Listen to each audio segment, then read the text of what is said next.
The house on Sycamore Street wasn't much to look at.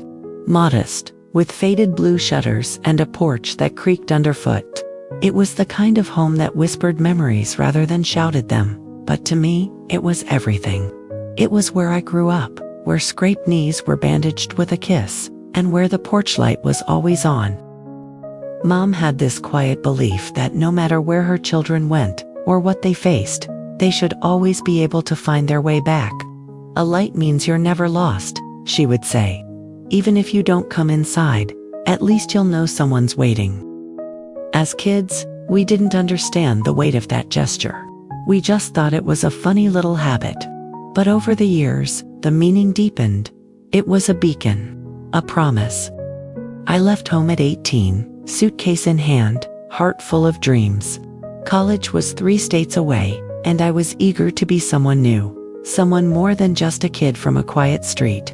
I still remember the way Mom hugged me that morning. It wasn't dramatic or teary. She just held on a moment longer than usual and whispered, "Remember, the light will be on." I chuckled and rolled my eyes. But as the bus pulled away, I looked back and saw her standing there on the porch. The light glowed behind her in the morning mist.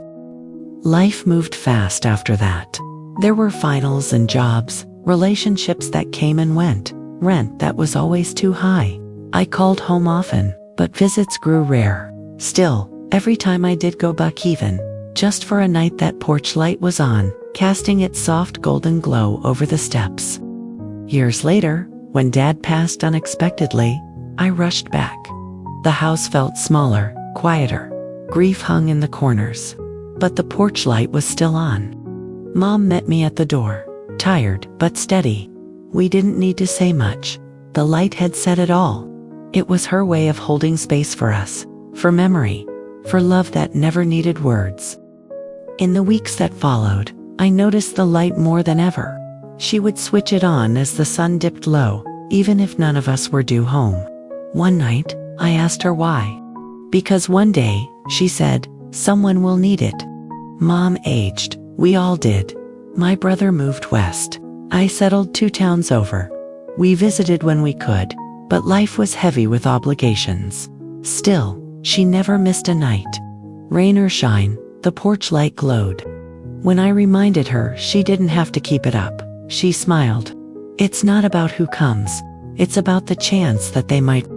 Sometimes I'd drive by late at night after work, just to see it. And every time, there it was, warm, steady, familiar. I'd sit in my car and watch it for a few minutes, letting the comfort of it wash over me. She got sick in the fall. At first we thought it was just a cold, but the decline was swift. Hospice came. We rearranged the living room so she could see out the window, toward the porch. The light still came on every evening, like always. One night, as I sat beside her, she pointed toward the window. "Make sure it stays on," she said softly. "Even when I'm gone." I promised. Through the tears, I promised. She passed the next morning, the sunrise soft and pale. I moved back in for a while after the funeral. The house was quiet, but the light still came on. I kept it up, every night, like she asked. Friends told me it wasn't necessary, that it was silly, but they didn't know what it meant. A year later, my daughter was born. As she grew, I'd carry her past the porch each evening and tell her stories about her grandmother, about how that light meant more than electricity. It meant hope. It meant love, without conditions. One evening, just after dusk, someone knocked on the door. A young man stood there, backpack slung over one shoulder. He looked tired, uncertain.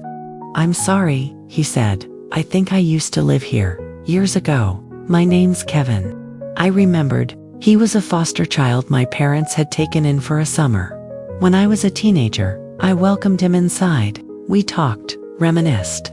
Before he left, he turned back and said, "I drove past, saw the light, didn't think anyone would remember me. But that light, I knew it meant I could stop."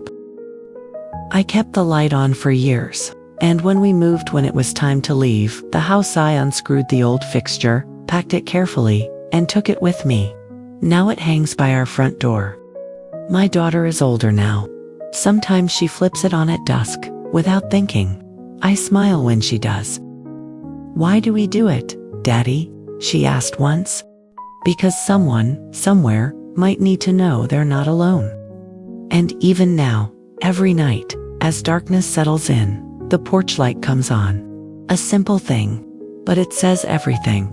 When I was 10, I got lost at the county fair. It was loud, crowded, and I'd chased the sound of a balloon artist too far from my parents. I remember the panic setting in, faces blurred, lights dizzying, my heart pounding in my chest. I don't know how long I wandered, but eventually someone in a red vest brought me to the lost and found tent. And there she was. Mom. She didn't scold, didn't panic. She just knelt, opened her arms, and said, "There you are." Later that night, when we got home, she turned on the porch light and left it on all night. "Why?" I'd asked. "We're already home." She smiled. "Because you were lost today, and I want you to always know you can find your way." I didn't realize it then, but it was more than about that one night. It was about all the nights to come. After Mom passed, while going through her things, I found a box of unsent letters in her closet.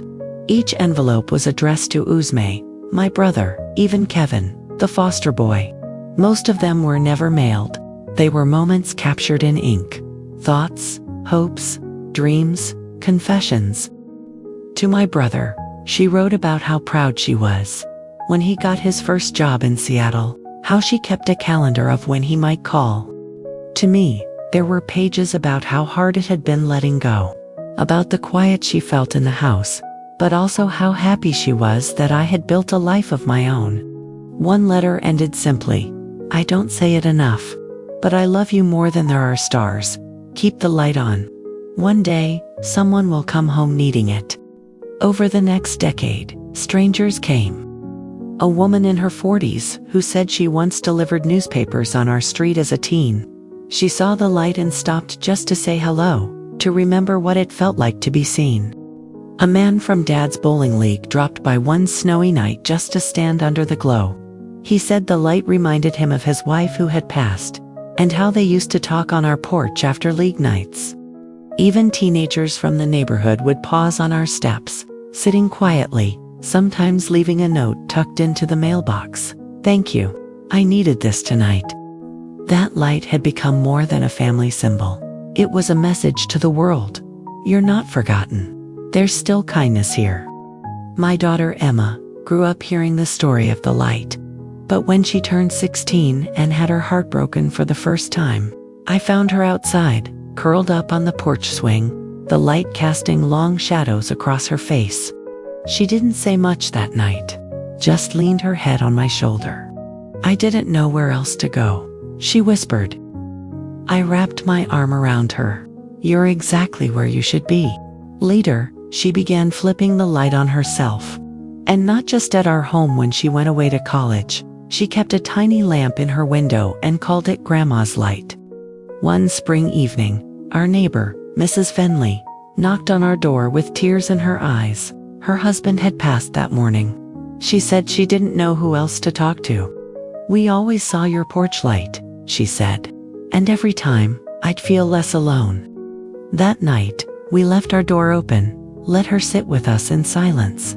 The light flickered a little in the wind, but it stayed steady. After that, we started leaving a second lamp on in the back window facing her house. Inspired by the quiet power of that one small act, Emma and I started a small community project. Lights on, hearts open. We encouraged people in town to leave a porch light on once a week, Fridays to welcome the weekend, to remind someone they mattered. At first, it was just a handful of homes. Then more. A local journalist wrote a piece titled, "The Town That Glows with Hope." Soon, the street was lit not just by bulbs, but by intention. People left little messages by their doors, painted small hearts on the walls. Some even added signs, "You're welcome here." On what would have been Mom's 90th birthday, I finally added my own letter to the box. "Dear Mom, I kept the light on. It's grown brighter, somehow. It's been a lighthouse for more than just us now. You were right. Someone always needs it. And because of you, they have it. Thank you for teaching me how to love quietly but powerfully. I miss you every day, but I see you, in the light, in Emma's heart, in the way people smile when they pass our home. The porch light is always on. Love, your child.